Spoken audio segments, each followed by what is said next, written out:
Hello, I'm Marina Economidou, a senior recruitment consultant with Attul and Partners. I focus on digital transformation, so all jobs in relation to digital transformation across industries. And I'm delighted today to present you an excellent contractor and expert in digital transformation, Attul Sehgal, who has just published an amazing book, Demystifying Digital Transformation. Thank you very much, Marina. Thank you for joining this call.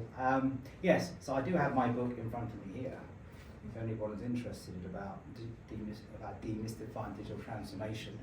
I'm delighted to be invited to this event. Thank you, Marina. Just a few things about myself. So, I wrote the book, but I'm not an established author. It was very much something which I thought I should do after years of doing engagements in digital transformation for a number of leading companies. Some very well known companies where I've seen digital transformation engagements being either hugely successful or in many cases where there's been some huge problems. And really the book really does go into detail to analyse some of those challenges and really looking at the ways that the successful companies have overcome some of those challenges to share it with everybody in a book.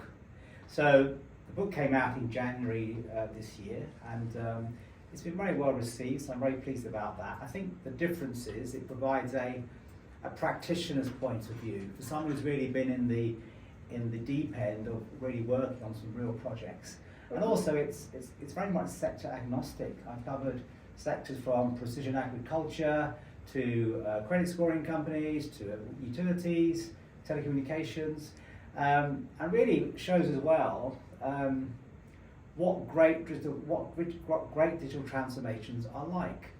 You know, how these great companies have really achieved business outcomes, improved the lifestyle and benefits for many people, and also how they've used algorithms and data effectively. So anybody can pick up this book and really get some ideas of how they could use their data or work with data engineers effectively as well. So what is the key motivator for writing the book? I thought there was a gap really in the understanding. So there is huge investment into digital transformation globally. You know, a few $1 trillion per year are invested in digital transformation projects, according to some of the big research houses. It has been noted that there is a high percentage of projects that do not reach their business expectations. That could be in achieving revenue, reducing costs, or reducing risk.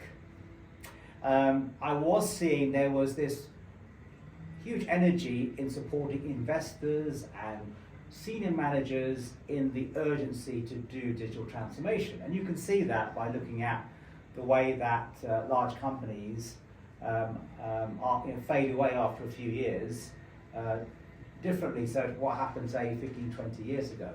In the S&P 500, the average time for a company in the S&P 500 in the mid-90s was around 34, 35 years, and now it's down to 17 years. So you can see the urgency at the senior management level to do things differently or to change. You can also see in the large organisation the huge investment into IT departments or into marketing teams to try and create this change. But still there was a gap in the middle. There was a gap of very senior practitioners or very strong experts. You know, they may have been in customer care, they may have been in legal, they may have been in regulation, in procurement, who were not getting sufficient focus on really understanding digital transformation. So this book was very much focused on helping that group. I'm pleased to say, I mean, the feedback I've received, and also I have been working with LinkedIn Learning and an audio-visual course, and that's had a great reception from that particular group. So putting those insights together drove me to work with Springer Nature and their technical group, or APRES, to produce the book. Fantastic. So to clarify the ideal audience comprises of HR leaders, procurement experts, legal team leaders, people who are a part of digital transformations but not experts in digital transformations. That's broadly right. I mean, there are training platforms available. There's learning management systems, there's online learning tools. But still, there was a gap of really understanding how to really work effectively, say, with data, or how to really understand when to use one algorithm or another. You know, is everything going to be artificial intelligence, for example? And then the third aspect was really how to work ethically in this space. If you are in the legal regulation department, or you're working in procurement, or you're working in project management, what are the social, what are the societal and ethical issues in working with data? And if you haven't got the basic foundations of understanding what an algorithm is, when to use AI, or when to use a much simpler algorithm, or what good or bad data looks like, it's very hard to be able to make decisions about the ethical uses of data, which is very much in some of those target readers' domains.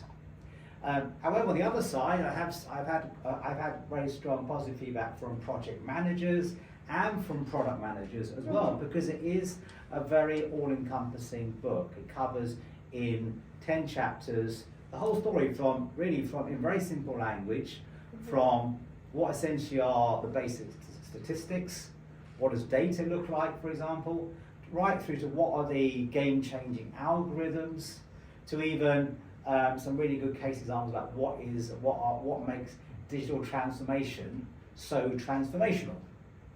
And so I've really gone down, unpeeled all the layers to try and provide in a very fluid way what digital transformation is.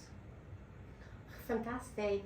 And in terms of practical strategies, what are your top 5 to 10 practical strategies for digital transformation? Yeah, I mean, what I did, I kind of took some of the insights that I saw in my career of what really worked well. You know, we talk about, I mean, the classic thing is don't use technology for technology's sake. I've heard that for decades. However, we still have a tendency to do that, and you can see with the way that we talk about artificial intelligence. So we have to become much more outcomes driven. So that means be very stubborn with that. If your business outcome is to improve your revenue by 10%, then any technology or any work stream that you create must be purely focused on delivering that.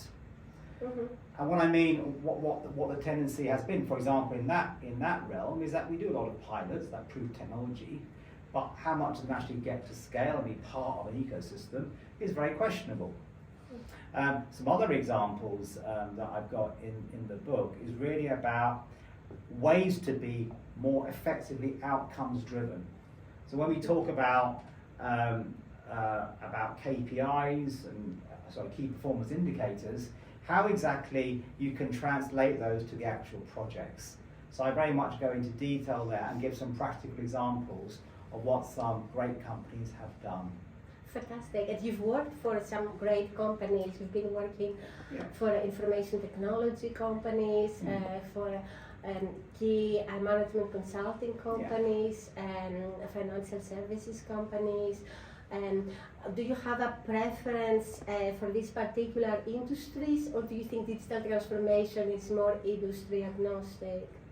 Yeah, I mean, as you said, I've worked for a number of companies, and my background, I've been quite lucky to work in different realms, in different geographical territories as well.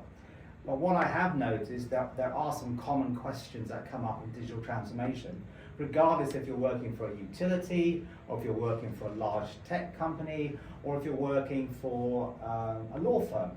And so the actual application of my background and of the book applies to many sectors.